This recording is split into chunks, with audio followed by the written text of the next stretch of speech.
Hello नमस्ते प्रिय विद्यार्थियों, आप सभी का बहुत बहुत स्वागत है। आज हम एनसीईआरटी बुक कक्षा 7 की रुचिरा भाग 2 का प्रथमा पाठ पढ़ेंगे। सुभाषितानि। पृथिव्याम त्रीणि रत्नानि जल अन्नम सुभाषितम। पृथ्वी पर 3 ही रत्न हैं, जल, अन्न और सुंदर वचन। मूढ़े पाषाण खंडेषु रत्न संज्ञा विधीयते। मूर्ख लोग जो होते हैं पाषाण खंडेषु पत्थर के टुकड़ों को रत्न की संज्ञा देते हैं, रत्न के नाम से जानते हैं।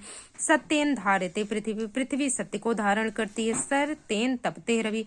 सत्य के कारण ही सूर्य तपता है, दिन रात हमें प्रकाशित करता है। अर्थात सत्येन वाति वायुश्च। सत्य से ही, वाति मतलब बहना, वायु बहती है सत्य से। सर्वम सत्य प्रतिष्ठितम। अर्थात संसार में सत्य की ही प्रतिष्ठा है। दाने तपसि शौर्ये च विज्ञाने विनये नये विस्मयो न ही कर्तव्य बहुरत्ना वसुंधरा। बहुरत्ना, बहुत से रत्नों से वसुंधरा हमारी पृथ्वी भरी हुई है। दाने तपस्या, दान में, तपस्या में, शौर्य वीरता में और विज्ञान में, विनय में, नए नए विस्मयों में आश्चर्यचकित नहीं होना चाहिए। ना ही अपने कर्तव्य से कभी विमुख नहीं होना चाहिए। बहुरत्ना वसुंधरा, हमारी जो धरती है, भारत भूमि, ये यह बहुत से रत्नों से भरी पड़ी है। सद्वीरेव साहसीत। जो सज्जन लोग होते हैं वो साहसी होते हैं। सद्वीव साहसीत। सद्भी कुर्वी संगति। और जो सज्जन होगा वो सज्जनों से ही संगति करेगा, यारी दोस्ती करेगा, साथ करेगा। सद्वीर विवादम मैत्री चा। और सज्जनों के साथ ही वाद विवाद करेंगे, वार्तालाप करेंगे। मैत्री चा, और सज्जनों के साथ ही मैत्री करेंगे। ना सद्भी किंचित आचरित। और ना सद्भी, जो असज्जन है उनके साथ किंचित आचरित, कुछ भी आचरण नहीं करते हैं। जो सज्जन लोग होते हैं, श्रेष्ठ लोग होते हैं। धन धान्य प्रयोगेषु विद्याया संग्रहेषु च।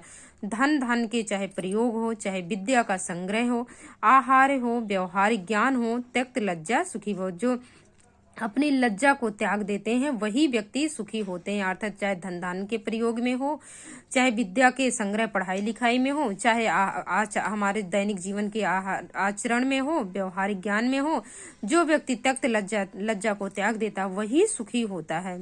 वरना समाज का तो काम है उल्टा सीधा इधर की उधर करना। तो इसलिए त्यक्त लज्जा को त्याग ही देना ही वही सुखी होता है। क्षमा वशी कृति लोके। संसार में जो क्षमा है, जो क्षमा को बस में कर लेता है, कृति लोके, उसी की कीर्ति होती है संसार में। क्षमया किम न साध्यते। क्षमा से कौन सा ऐसा कार्य है जो साध्य नहीं हो सकता है, अर्थात पूरा नहीं हो सकता। शांति खड्ग करे। शांति रूपी जो तलवार से, यस किम न करिष्यति दुर्जना। शांति रूपी तलवार से तुम क्या नहीं कर सकते। और यस, जो दुर्जन होते हैं वो क्या होते हैं, किम करिष्यति दुर्जना, क्या वह शांति रूपी तलवार दुर्जन व्यक्ति अपना सकते हैं? कतई नहीं। उनका तो काम ही होता है लड़ाई झगड़ा, अर्थात दुष्ट व्यक्ति। यह काम शांति रूपी खड्ग या शांति रूपी शब्द के द्वारा दुष्ट व्यक्ति नहीं रह सकते हैं। शांति तो सज्जन व्यक्ति ही कर सकता है। Thank you.